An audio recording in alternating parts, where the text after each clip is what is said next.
આવતીકાલ 26 એપ્રિલના દિવસે જિલ્લા તાલુકા પંચાયતની અને બોડેલી નગરપાલિકાની ચૂંટણીઓ યોજાઈ રહી છે. આ ચૂંટણીઓ કોઈપણ પ્રકારના અઘટિત અનિચ્છનીય બનાવ વગર થાય અને કાયદો વ્યવસ્થા જળવાઈ રહે તેના માટે છોટાઉદેપુર પોલીસ સજ્જ છે.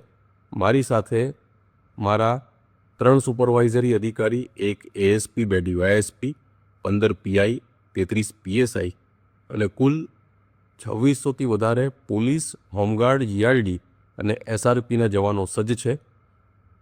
અમે સંપૂર્ણ રીતે ભરોસો અપાવીએ છીએ કે ન્યાયી અને નિષ્પક્ષ રીતે ચૂંટણી પ્રક્રિયા કરવામાં આવશે અને પૂરેપૂરો કાયદો વ્યવસ્થાની જાળવણી કરવામાં આવશે.